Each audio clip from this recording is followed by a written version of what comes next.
Pues ha llegado el día, ya es el viernes 8. Ese Triceratops es la entrada a la sala Houdini.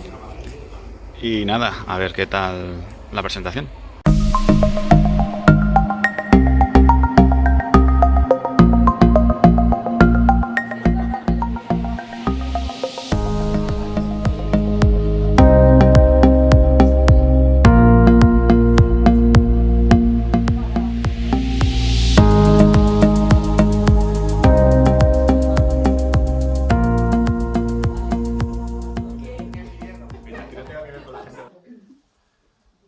Buenas tardes, agradezco a todos, especialmente a Catalina y a Tello por la organización de esto y haberme invitado. Yo vengo del Perú, mi último libro se llama La Pichana, es un cuento, el libro central es de cuentos y poesías, tiene tres leyendas y cuentos de la zona de la provincia de Patás, departamento de La Libertad en Perú. Es de los Andes, hace muchos años que no existían las escuelas allá, entonces los abuelos, bisabuelos se educaba a través de las historias. La Pichana habla sobre de un hijo que fue malcriado y llegó el momento que les pegó a sus padres y empezó a caminar por los caminos, barriendo los caminos. Y cada vez que había fuertes ventarrones, el viento lo llevaba y cuando pasaba por algunos pueblos había mortandad. Esto crearon a raíz de que muchos pueblos murieron, hubo unos años murieron con alguna enfermedad que se llamaba la peste, ¿no? Enfermedad desconocida. Entonces, a nosotros, cuando nos pedían, cuando un hijo respondía mal al padre o a la madre, entonces nos decían, te vas a volver pichana.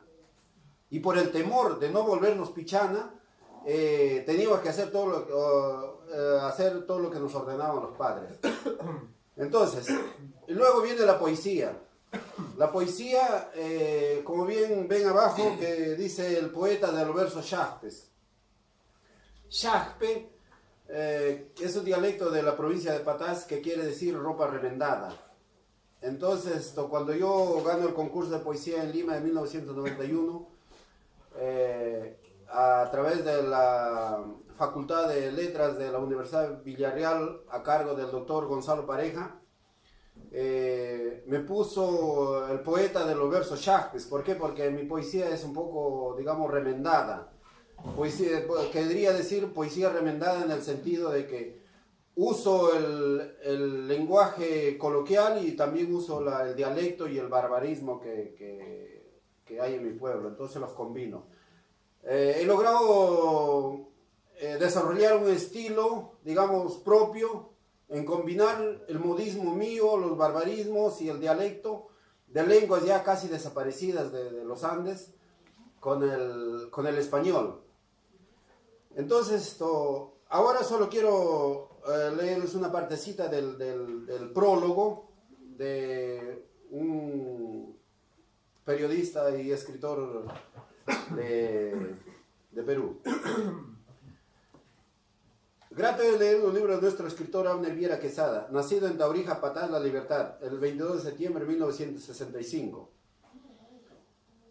A la vez conocer que aprendió a leer a los 5 años de edad y ser un distinguido alumno y haber recorrido casi todos los escenarios de su provincia de Patás. Hasta el momento ha publicado los libros titulados Universo Yaxpes, Los ruidos de la espera y El ragao. Y esta vez lanza el título La Pichana con él acrecentando su calidad literaria.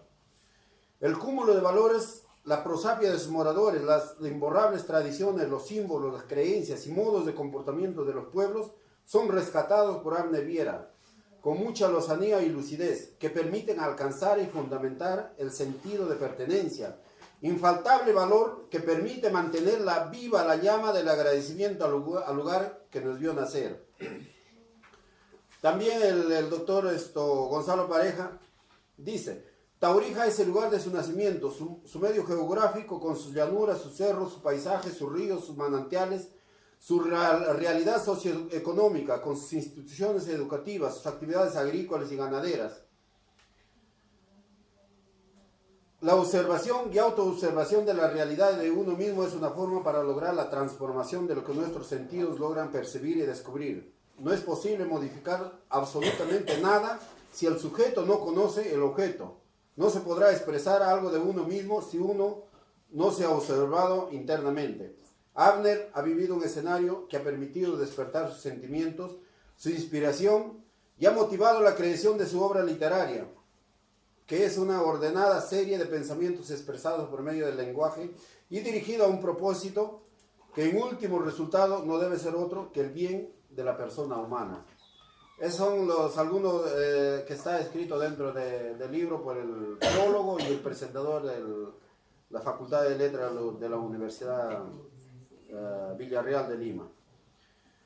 Y entre este libro quiero leerles un poema, si aún tengo el tiempo. Sí, sí, tienes el tiempo. Este poema se llama El niño sin pan. ¿Por qué me llaman el poeta del verso Shakespeare? Porque mi poesía es remendada. Escribo yo al amor, a la soledad, a los hijos, a mi madre, a mi tierra, que extraño muchísimo. Mi tierra, mi pueblo donde yo voy, ¿no? También hago poesía de denuncia social sobre las guerras, las injusticias que se comete del más grande al más pequeño. Este poema fue publicado en el Encuentro de Poetas en Red en la ciudad de Pontevedra. Dice El niño sin pan.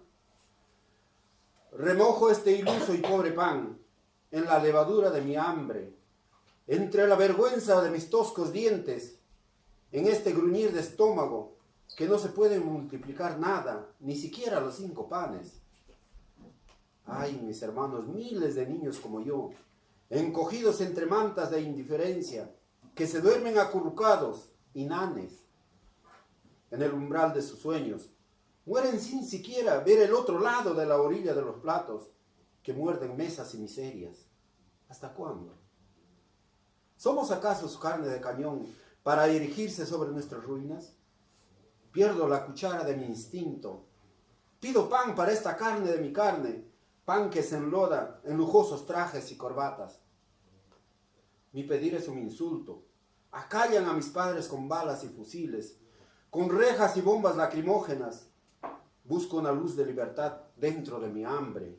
Libertad para estos huesos que carcomen mi piel. No me sirvan platos vacíos. Inanición, ayuno, muerte, sufrimiento. Mi grito se silencia como pintura arrugada, donde chorrea unos versos de viejas acuarelas. Pido pan para mi hambre. No tengo nada a cambio, solo la tierra de mis padres, que con su oro, con su maldito oro, por lo que ustedes me matan. Muchas gracias.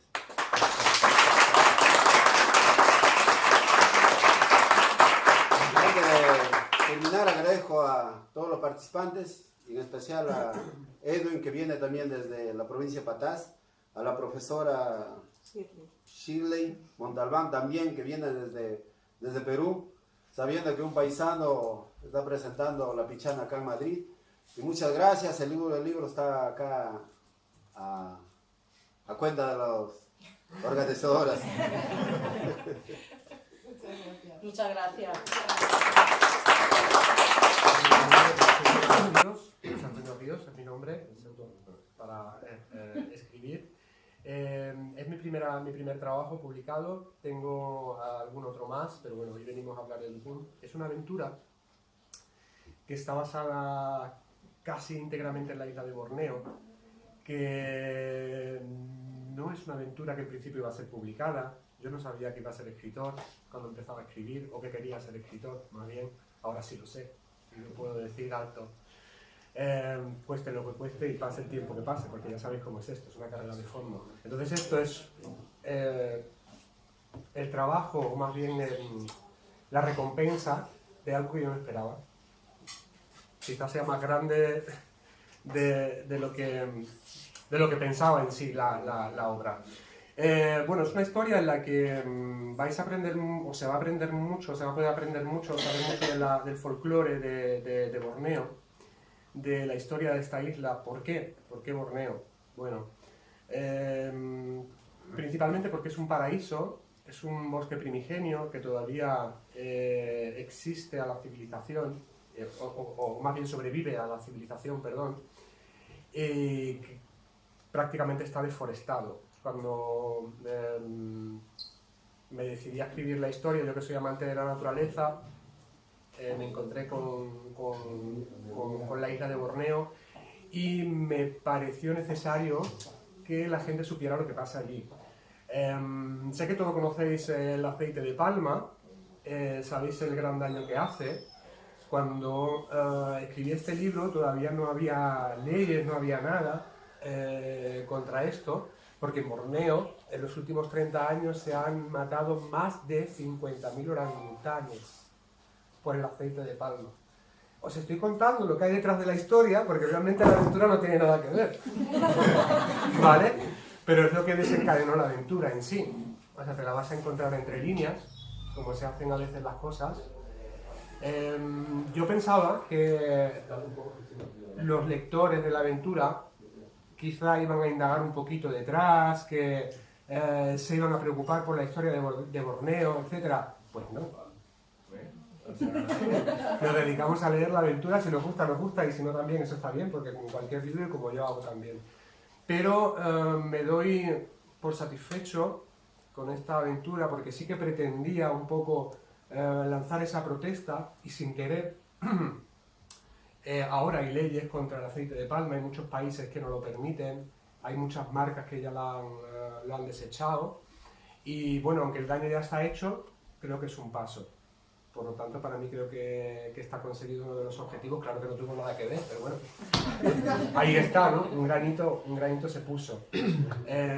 Por otro lado, además de la historia propia de la isla de Borneo, el protagonista se encuentra con un misterio. Al final esta aventura también es un misterio. Su tío, que es explorador, que va precisamente a intentar tener un contacto con una de esas tribus aisladas que todavía viven en Borneo. Esto es real, porque digamos que la novela también va un poco a caballo entre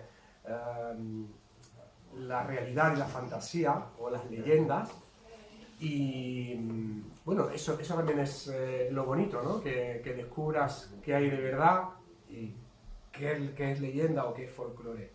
El protagonista, como os decía, se va a investigar la muerte de su tío, que muere en circunstancias un poco extrañas, que lo encuentran en un ritual de canibalismo y tal. En Borneo también se practicaba el canibalismo hace muy poco tiempo, estamos hablando de apenas hace 20 años, por lo que hay todavía historia, y bueno, menos, porque hay tribus que todavía lo seguían practicando. De hecho hay hasta algunas fotos que se pueden ver a día de hoy. Es otra de las razones por la que también está escrito el libro, ¿no? El canibalismo en pleno siglo XXI, pues sí. Además de otras tantas cosas, pues sí que existe y está en Borneo. Bueno, es un canto a la protección de nuestros bosques, de nuestra naturaleza, aunque, como os digo, la historia no tiene nada que ver, os va a llevar por otro sitio totalmente distinto. Pero lo que os decidáis, ahora que sabéis por qué está escrita, pues vais a poder leer, como os digo, entre líneas toda esta historia. Hay otra cosita que también conseguí con este libro. En mitad de la historia, justo cuando ya estaba con el desenlace, me encontré en mi tierra un misterio, una leyenda, una cueva, se llama Ducún, el chamán de las cavernas, y fíjate que bofetada sin mano, que después de escribir en Borneo, estar casi un año escribiendo la novela, me tomo con una leyenda en mi tierra, en Cádiz. Hola, o sea, una bruta que tiene además historia y leyenda, pues por eso acabé la historia ahí, porque va a ser un solo libro y de momento es una serie, es una saga. Estoy preparando la segunda. ¿Por qué quería contaros esto? Porque con esta cueva también se consiguió algo. Cuando yo aterricé en aquella leyenda, vi que unas pinturas de más de... bueno, hay varias dataciones, pero la más cercana está en torno a los 7.000 años, parece ser, que tienen esas pinturas. Se llama la Gruta de las Orcas. Está en la cueva, en la playa de Atlanterra, del Atlántico, Atlantis. De ahí viene un poco la leyenda, porque también la cueva tiene varios símbolos que hacen referencia a los dioses atlantes. tampoco tiene mucho que ver con esto, pero os cuento esto porque también se consiguió sin querer algo. Esta cueva estaba desprotegida. Un tal Dani decidió poner allí que quería mucho a Paqui un día y lo puso al lado, sí, de esas pinturas con su fecha y todo, un grafiti. Es el segundo grafiti que se hacía aquí. A día de hoy, cuando se escribió, la gruta estaba abierta, la podía visitar cualquiera, está protegida, tiene una valla, ya no se puede entrar, ya no va a ir Dani a poner más su fecha, ni con Paqui, ni con Juan, ni con quien vaya. Y bueno, es de otra de las cosas que he conseguido a nivel personal, porque digo que igual no tiene nada que ver, pero ahí está, con Dukun. Le está dando muchas alegrías, es el primer libro que tiene pues en torno a las 1000 copias vendidas, muchos lectores en Amazon. En abril tuve la sorpresa de quedar quinto en España. Quinto. No me lo puedo ni creer. Al final el ranking ya sabes que son unos días. Estás en el ranking y al día siguiente te vas. Pero bueno, eso me ha hecho mantenerme también en el top 100 durante todo este tiempo y darme cuenta que es lo que quiero hacer. Escribir sin más. Voy a hacer, pues no tengo nada preparado, como podéis ver, y voy a hacer lo que haría con cualquier libro, que es cuando cojo un libro para leerlo, para decidir si lo quiero o no leer, primero me tiene que llamar la atención el título, Dukun, el chamán de las cavernas, luego la sinopsis, que no os la voy a leer, pero luego sí hago una cata o un par de catas del libro, así que voy a abrir una página al azar si os parece y os leo algo. Qué complicado, me lo acabo de poner súper difícil. Soy lo peor. A ver. Cambiar de la página. ¿Has visto? La he cambiado, pero porque he dicho... Ángela, pero qué susto me has dado. ¿Cómo que periodistas? Vamos, Ana, no perdamos tiempo. ¿Qué buscarán? Se suponía que nuestra ubicación no era pública. Se dirigieron sin pausa hacia el campamento donde se encontraron con 3 hombres con mochilas de supervivencia a sus espaldas y su equipo de filmación de última generación, ligero y preparado para el entorno en el que se encontraban. La doctora se acercó al que parecía el cabecilla del equipo y se presentó con exquisita educación. Buenos días, caballeros. ¿Qué les trae por aquí? Soy la doctora Olsen, responsable del campamento en ausencia del científico jefe. Quiso parecer hasta pedante para marcar distancias, pues no quería que estuvieran allí. Buenos días, doctora. Sin más. Si ya nos ha enganchado cuando cogéis el libro y leéis esa frase, dejáis el libro. Me has leído buenos días, ¿sabes? Buenos días. Ya está. Quiero decir, es una pequeña cata, de verdad, no quiero hacerlo tampoco, quiero dejar también más tiempo a los compañeros. Sí. Ojalá. Ya me he pasado, ¿no? Un poquillo. Ay, ahora, pues entonces, hasta luego, ¿eh?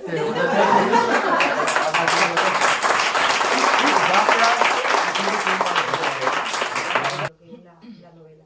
Yo soy Irene Marín, soy docente y he escrito este libro, Cuando el sol besaba al mar. La verdad que empezó por unos derroteros que ha acabado por otros totalmente distintos. Al ser docente y me encanta la historia, pues yo lo que quería era, sobre todo la parte del sur, que los niños a los que daba clase, pues un poco tuviesen conocimiento de lo que había en su zona, porque allí, sobre todo en la Costa del Sol, todos conocemos Costa del Sol, sol y playa.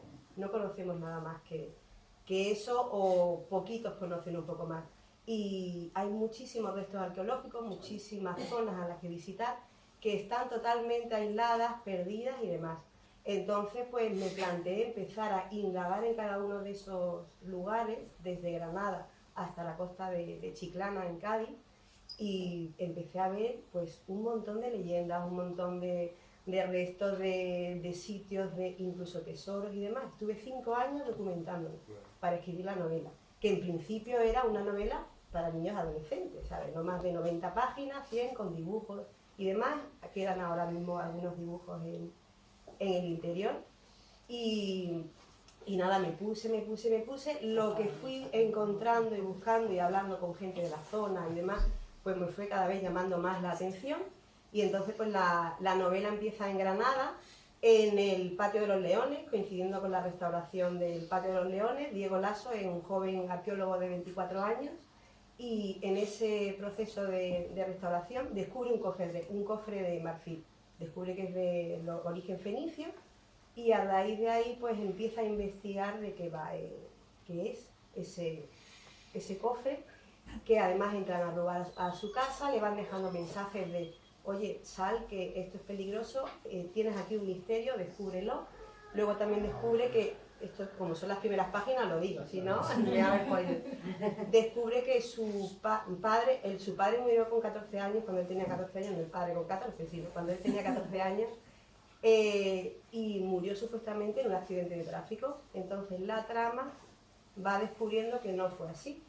Entonces tienen que recorrer todo lo que es la Costa del Sol para ver qué esconde esa caja, qué misterios tiene, y ahí pues entonces voy contando historias, anécdotas, voy presentando lugares para que se vayan a conocer. De hecho, mucha gente que ahora ha terminado de leer el libro me dice, Irene, es que ahora paso por este sitio y lo veo de otra manera. Yo lo que pretendía era que se redescubriese la zona en la que vivimos, que muchas veces que nos puede pasar aquí en Madrid, en Valencia, en Barcelona, que pasamos por sitios con muchísima historia y no nos damos cuenta de ese legado, ese pasado que ahora mismo es parte nuestra. Nosotros somos la suma de lo que anteriormente han vivido nuestros antepasados. España es un país en el cual todas las civilizaciones, desde las más remotas antigüedades, tenemos restos arqueológicos, y es una pena que nosotros mismos no seamos como los americanos. A mí me encanta cuando un americano sale con su bandera a ir arbolando su país. Nosotros no somos así y tenemos muchísima historia que contar. Estar orgullosos, algunas menos que otras, pero tenemos que conocer, porque somos lo que somos ahora por lo que nos han ido dejando a lo largo de la historia. Este libro, pues eso, empezó como siendo para adolescentes, ahora es un poquito más, está escrito en un lenguaje muy sencillo, porque a mí me gusta, cuando leo una historia, me gusta rapidez y que se lea de forma sencilla. La historia es muy complicada a la hora de contarla, porque cuando cuentas a lo mejor te dan muchísimos datos, a veces te pierdes en esos datos, y entonces voy contando historias que además están totalmente documentadas, mezcladas con ficción, y ahí pues es uno parar. Al principio va un poquito más lento hasta que te metes en la trama, pero luego no quieres dejar de leer, sigue, y el final, a mí la verdad que cuando terminé el libro digo, yo no sé si va a gustar o no, a mí me encanta, que luego pues la mayoría de la gente me ha dicho que le gusta mucho, tiene un final muy bonito, que te hace reflexionar y te hace redescubrirte con la zona en la que vives.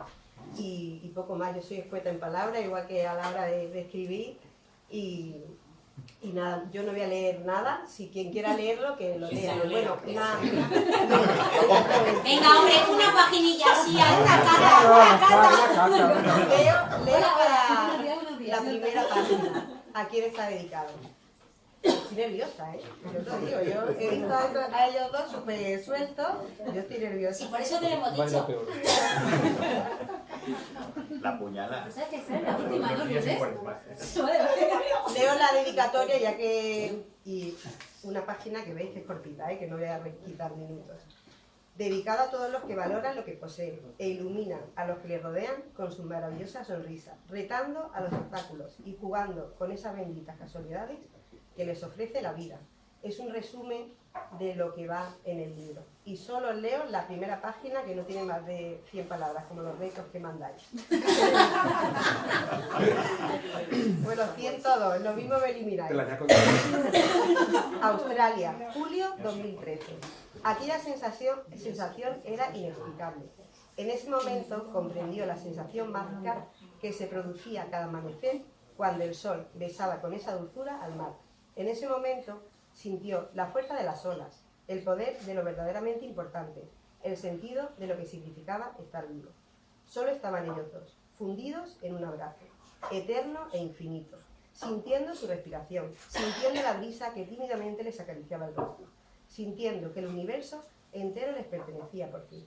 En ese instante, el sol y el mar decidieron no separarse nunca más. El amor que tantos años habían guardado celosamente bajo lágrimas invisibles salía a la luz, sin que nadie pudiera contener el torrente de felicidad que les embargaba. Se fundieron en el paisaje que les rodeaba y se hicieron invisibles al resto del mundo, silenciosos, como el más bello de los amaneceres, como el más bello de los días vividos. Muchas gracias. Hola, buenas tardes. Me llamo Manuel Merengue, vengo de Asturias, de Oviedo, Román. Y bueno, escribo un microrrelato. Empecé hace como 3 años, un poco por casualidad. Un poco por casualidad y un poco porque me suele llevar a mí a todos lados, que es la cerveza. Estábamos tomando una cerveza en un grupo de amigos y alguien habló de un programa de radio, La Ventana, Cadena SER, 100 palabras, como el desafío este que estamos haciendo ahora, relatos en 100 palabras. Y empezamos a escribir, pues, claro, porque estábamos tomando cerveza. Y a las 2 o 3 semanas, a las 3 semanas me llamaron. Yo no había oído el programa en mi vida. Me llamaron y me dijeron, no, te hemos seleccionado entre 700 relatos. Caray. Pasé a la final mensual o no pasé a la anual. 2 meses después me volvieron a llamar. Y en ese tiempo, en esos 2 meses, yo cogí el vicio de escribir una vez a la semana, en 100 palabras, en 50, en 200, ya fui conociendo gente, ya me fui metiendo en páginas de microrelatos, de historias. Yo os confieso que envidio a muchos de vosotros y vosotras, no voy a hacer lenguaje inclusivo porque solo tengo 8 minutos, pero que sepáis que estáis que escribís novelas, es mi asignatura pendiente, me encantaría escribir una novela. Pero por ahora, el mundo del microrelato que me permite escribir una historia y acabarla en un día y al día siguiente pulirla y que la gente lo lea y diga, porque me lo ha dicho gente que ha leído el libro, bueno, yo no me gusta mucho leer, pero claro, es que lo tuyo es tan fácil, yo, bueno, pues mejor, mira, tú compras el libro, llévalo para el baño y oye, eso ya aprovechas. Yo lo estoy promocionando como un libro para el baño, una lectura. ¿Y por qué os contaba de todo esto? No me acuerdo. Bueno, yo sobre todo era más que soy un lector compulsivo, creo que Internet nos ha abierto muchas puertas, pero también nos ha cerrado muchos libros. Escribo sobre todo microrrelato negro. Por un lado me gusta muchísimo el cine clásico, el cine policíaco, el cine negro. Por otro lado, alguna vez me preguntaron en alguna presentación ¿por qué escribes esas cosas de crímenes horribles, de cosas...? Y yo siempre digo, porque lo bueno que tiene eso es que lo acabas de leer, lo cierras y dices, bueno, vaya imaginación que tiene este hombre. El periódico lo lees, lo cierras y no puedes decir vaya imaginación que tiene este hombre. La mayor parte de las veces, a veces sí. Y bueno, pues tenía un montón de relatos. Bueno, me pregunté si alguien los querría leer, escribí alguna editorial, me contestaron. Y bueno, pues aquí tenéis el resultado, se llama Black is Black. Está estructurado en forma de capítulos musicales, porque en mi vida la música es indisociable, música y literatura y cine, para mí es todo lo mismo. Entonces los he agrupado un poco por temáticas, según los más, digamos, sangrientos están en Highway to Hell, los más románticos están en All You Need Is Love. Cuando lo recopilé me di cuenta que lo que yo entendía por romántico solía acabar muriendo alguien. Eso también os advierto, por si vais buscando el momento San Valentín, no va por ahí. Y, bueno, depende mucho del momento que escribo. Los días que estoy de buenas, pues escribo con más humor negro. Los días que estoy un poco más sensiblón, escribo pues más introspectivo. Hay otras historias más mías, un poco más autobiográficas a lo mejor. Los días que estoy deprimidos directamente no escribo y eso que ganáis vosotros y yo. Y si os parece, y si tengo tiempo, que ya no sé para qué miro el reloj, os leo, porque los míos son muy cortos, de 100, de 50, de 200 palabras. Pues os leo 2 o 3 y una pequeña carta que me ha encantado esa palabra. ¿Voy a crear tendencia, eh? Sí. Este es, bueno, uno de mis favoritos, ¿no? Un poco habla de la vida que tenemos todos, que siempre estamos ahí tomando decisiones. Pequeños errores. Lo que siempre me ha costado más es tener que elegir Beatles o Stones, pelo largo o cabeza rapada, Gemma o Silvia, piso o adosado, trabajar para otro o ser autónomo, el tipo de la recortada o el del revólver. Disparo sobre el de la recortada, al tiempo que una bala de revólver me destroza los pulmones. Me desangro pensando que me he vuelto a equivocar, que le disparé al pistolero más lento, que nunca debí cortarme el pelo, que en realidad adoro Yesterday, que el adosado es una mierda y mi jefe un capullo, que nunca dejé de querer a Silvia.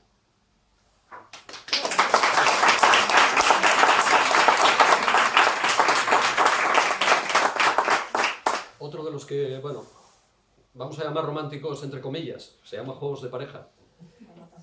Contemplo la vida que se desarrolla al otro lado de la ventana. Hace una preciosa tarde otoñal, de las que tanto nos gustaba disfrutar. Por la otra acera veo una pareja paseando y pienso que podríamos haber sido nosotros. Van cogidos por la cintura, y mientras él habla, ella ríe feliz. Puede que luego vayan a cenar, o al cine, o a un hotel, o a hacer cualquiera de esas pequeñas cosas que hace la gente vulgar, y que tú y yo perdimos para siempre. Me vuelvo con el teléfono en la mano, pero antes de llamar te contemplo de nuevo, desnuda, hermosa, e inmóvil sobre la cama, con mi cinturón apretado sobre tu cuello, y maldigo el juego que se nos fue de las manos.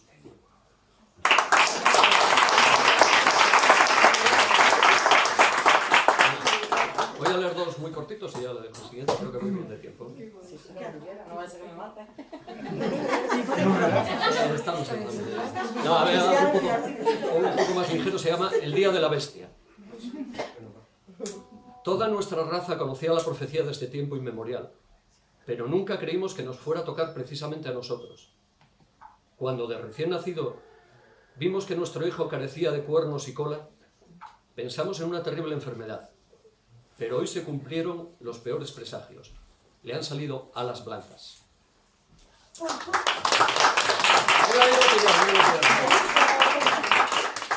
Y voy a acabar con uno también. Es de mis favoritos, pero es el que más me echan en cara haber escrito. Lo digo tal cual. Este no tiene ningún humor. Y este hay que recordar que si cerráis el libro, desaparece. Se titula Basura. Lo depositó sobre la toquilla con sumo cuidado. Pero el bebé escogió aquel instante para abrir los ojos. Su madre le habló cariñosamente en susurros hasta que, confortado por la voz familiar, volvió a quedarse dormido. Ella bajó entonces la tapa del contenedor y se alejó furtivamente en la noche.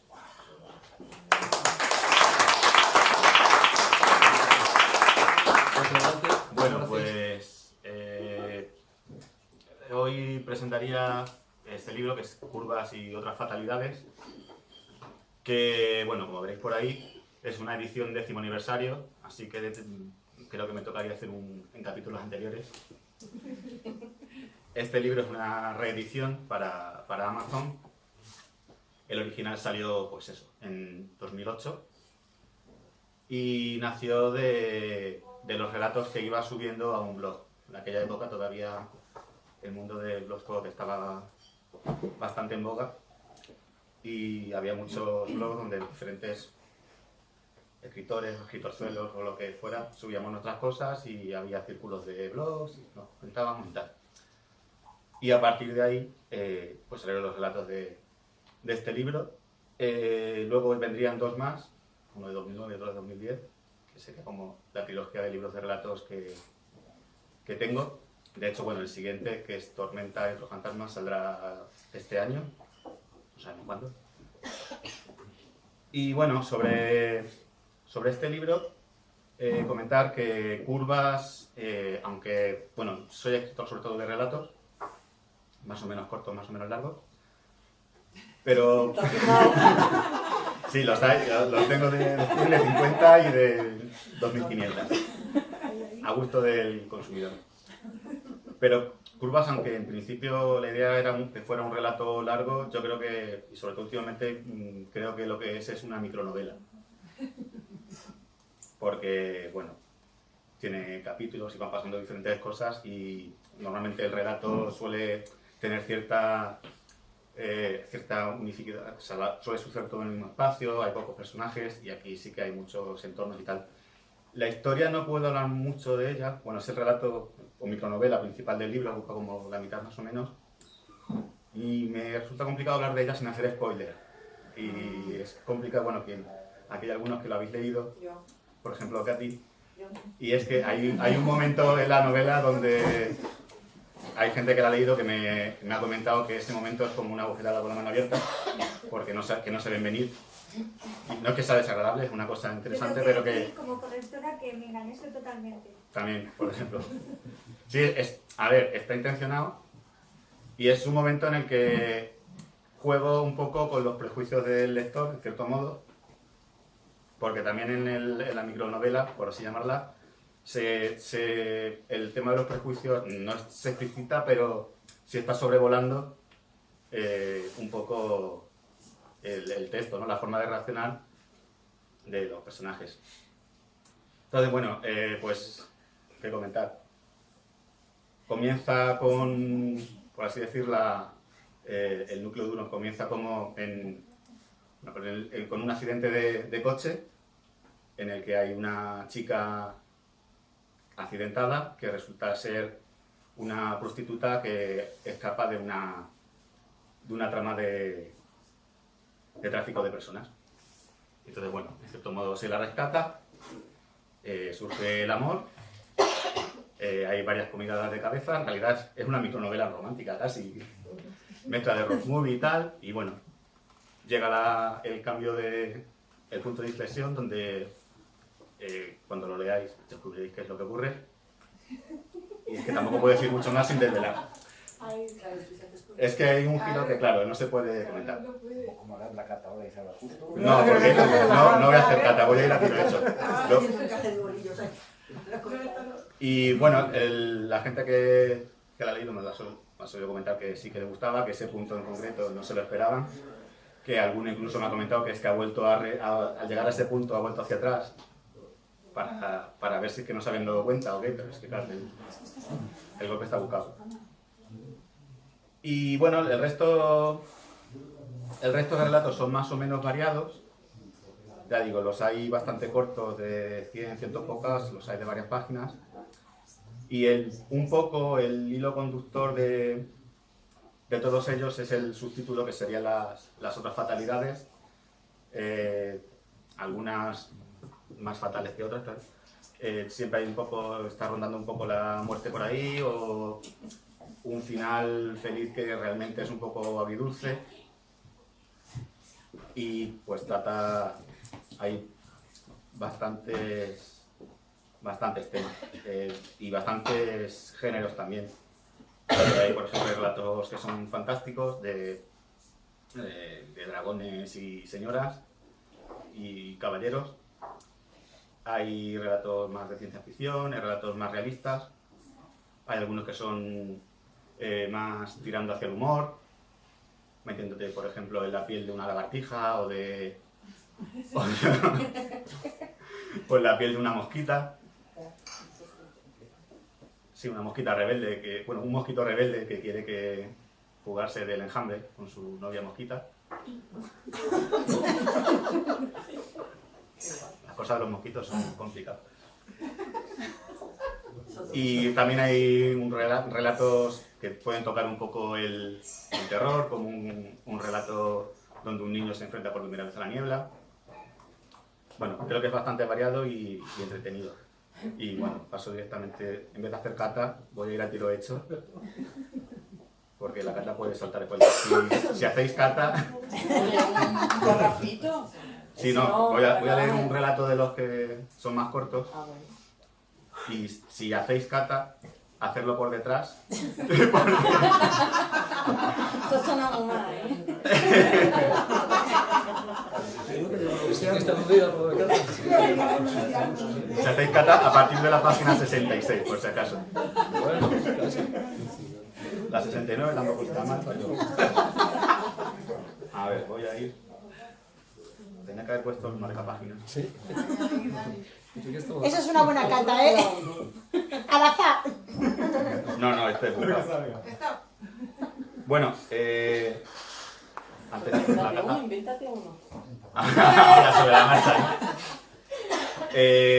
Algunos de los relatos que están en el libro los estoy subiendo también leídos a mi canal de YouTube. Y bueno, pues, también se pueden escuchar y leer musiquilla y tal. De hecho, el último, que es de La Dama del Dragón, participa Román como dragón. Si queréis escuchar un dragón del norte, sabéis dónde tenerlo. Y bueno, este que voy a leer es cortito, es una página y este es más de tono humorístico, por así decir, un poco de divertimento. De repente, dirá el pelirrojo señalando a su amigo: No, mío no es. De pronto es tuyo, contestará este al verse acusado. De pronto sonreirá. De pronto no puede ser. Él vino conmigo y eso ya estaba aquí cuando entramos. De súbito agregará el regalito, o es tuyo o es de tu amigo. De pronto se impacientará mirando la bolsita. De improviso se pondrá nervioso. De repente confesará con la mirada. De súbito sacará la placa. De improviso saldrá a correr. De pronto se abalanzarán sobre él. De repente conseguirá escapar con el paquete. Necios, pensará. No saben de quién es realmente, de momento.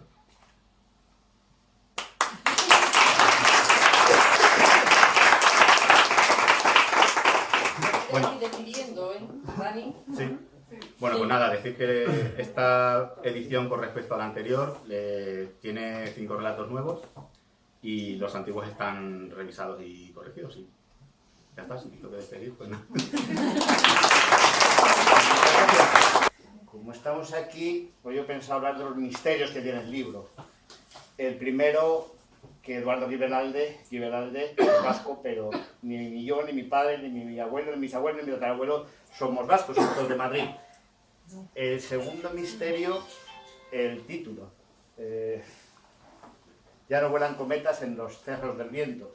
Teniendo en cuenta que yo la R no la pronuncio de pequeño, pues ha sido un misterio ese título. Y de hecho no se llamaba así al principio, se llamó El juego del trile, porque era la historia de 3 personajes que se entrelazaban de forma, vamos a decir, misteriosa, porque uno es el agua, otro es el aire, otro es la tierra, evidentemente, porque son las 3 partes quizá de mí, de la personalidad, ¿no? Pensando todos llevamos algo de todos. Hay una prostituta, no soy prostituta, evidentemente, pero es la parte femenina, pero la parte que pisa la tierra, porque es la que conoce el mundo. Hay un profesor, que tampoco soy yo, porque sé que se va con las prostitutas, que representa el saber académico, claro, el que no pisa la tierra, el que no sabe quizá dónde está con sus teorías. Así empieza la novela, y el aire es el malo, la ridícula, es lo que todo nos envuelve, y nos envuelve quizá en este caso en la maldad. Por tanto, están ahí esos 3 personajes. Después está el fuego. El fuego es un personaje entrañable. El fuego no lo conocemos, no lo vemos nada más que por un diario, que es una mujer que está ahí en primera persona, que envuelve a todos y es la que lanza la trama hacia el misterio de los cerros del viento. Los cerros del viento es donde estaba el Windsor, porque en Madrid conocemos que el edificio Windsor se quemó, y ese es el primer misterio, que cierra la novela y que intenta dar una explicación, evidentemente inventada, o no tan inventada, porque ahora hablaremos de las casualidades que ha tenido esta novela. No lo sé, igual he acertado. De hecho, sabéis que me la presentó Alfredo Pérez Rubalcaba, que era ministro del Interior por esa época, y me dice: ¿y tú cómo sabes, lo que te dijo en la presentación, cómo sabes que a ETA la derrotamos por la informática? ¿Quién te lo ha dicho? Y no me ha dicho nada, me lo he inventado. Quizás son misterios de cuando uno escribe. Hace 7 años escribí que, evidentemente, donde está la prostituta, en el prostíbulo, es espiado por el militar, que es un personaje del CNI, que ahora está, que parece que es Villarejo, y tampoco conocía yo que existía Villarejo. Son los misterios y las casualidades cuando uno escribe una novela sin saber lo que va a escribir. Yo iba a escribir un ensayo. Yo soy profesor, soy docente también, soy profesor de física, poco que ver con... No me considero escritor todavía, un libro no sé si me hace suficiente escritor. Espero que mi futuro sea escribir, quiero jubilarme para escribir porque me encanta esta profesión. Y el misterio es que un ensayo se convierte en una novela negra. No sabía yo tampoco era una novela negra hasta que lo leyó la gente de la editorial. Inicialmente, la gente dijo: pues era pornográfica, pero tiene mucho sexo. Bueno, quiero que tiene asesinatos, tiene sexo, tiene el misterio, evidentemente. Y lo que sí me dijeron, que no sé si tomarlo como bien o como mal, pero para el que espere leer, como decía también Rubalcaba, es suficientemente densa para haber sido escrito por un físico. No es fácil de lectura, creo yo. Después, el lenguaje sí se lee con cierta soltura, pero mete muchas cosas, muchas tramas, muchos pensamientos, mucha filosofía, un poquito de física cuántica también, todo se ha dicho, que me traslada a pensamientos de, bueno, la paradoja de Einstein se llama, ¿sí? Podemos transmitir pensamientos a distancia, por tanto, toca un poquito la ciencia ficción, que a mí también me encanta, y toca también las casualidades de la vida. Y hay datos experimentados, es decir, ¿se pueden experimentar cosas entrecruzadas? Pues yo creo que sí. Y os cuento una casualidad que está puesto y lo dice al final en la dedicatoria. Mi suegro murió en un hospital, pero 5 años antes murió mi cuñada. En un hospital grande, de Huelva, en la misma cama. Curioso, ¿verdad? Casualidades, uno puede pensar igual, algo nos sorprende, pues claro que nos sorprende ese tipo de cosas. En enfermedades completamente distintas, no, es decir, la misma cama, la misma habitación. Pero eso me hizo meditar que hay cosas que pueden pasar y se entrecruzan a veces los caminos, y eso yo creo que es lo que refleja la novela, es misterios de la novela. Más misterio, ya que estamos en este sitio tan misterioso, pues Irlanda. Yo conozco Irlanda bastante bien, conocí a mi mujer en Irlanda, es española también, pero la conocí allí en Irlanda, y los mitos irlandeses me apasionan. Y me apasiona, pues eso, el fantasma de las 40 escalones al infierno, que veamos por qué allí también se parece un fantasma. Desde luego me apasiona la historia de la colina de Tara, donde estaban los dioses. La mitología es muy interesante. Los gigantes irlandeses, los dioses irlandeses, algo de eso evidentemente se cita, porque la novela transcurre parte en Irlanda, parte en Madrid, Toledo, etcétera, etcétera, se ubica en muchos sitios, pero sigamos hablando de misterios. ¿Qué más misterios se encierran? Pues lógicamente, el fantasma del Windsor. Todos sabéis que le apareció el fantasma. Aquí está la explicación.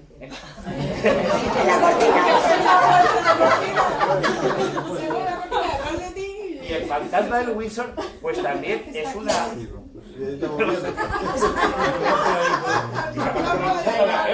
Antes no se movía, Apenas dicho fantasma, empezó a moverse. El fantasma del Windsor se me...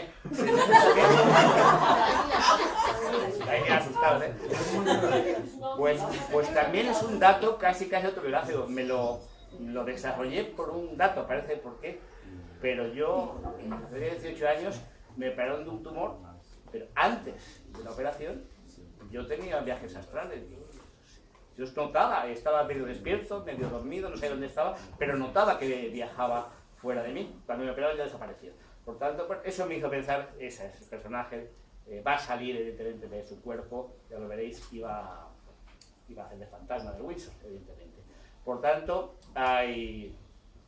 eso es el libro. Bueno, hay muchas cosas, ya lo veréis, los que os gustan, ya lo habéis leído.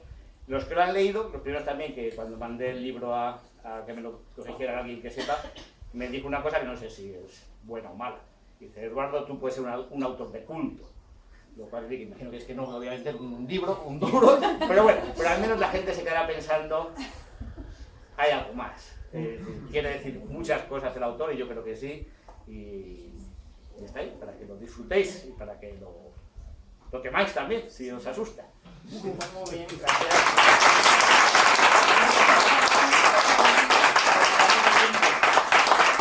Me he pasado por leer la primera página. ¿Puedes leer? Una pequeña caca. Un poco, no. Para que se vea también que en el fondo es una novela negra. Dice... No, la cata. Dice, me llamo Tara, que es la protagonista. El original está en inglés, pero lo leo en español. Mentira. Dice, me llamo Tara Michael, estoy enfermo. Sé que voy a morir pronto. Sé incluso el día y la hora en la que voy a morir. Y ese conocimiento debería inquietarme. Pero aunque me empeño, ese sentimiento hoy no va más allá de la pena por dejar a mis seres queridos. Y después dice... Contar un poquito. Yo sé el valor de lo escrito y el nombre y la hora de mi asesino lo tengo en un papel.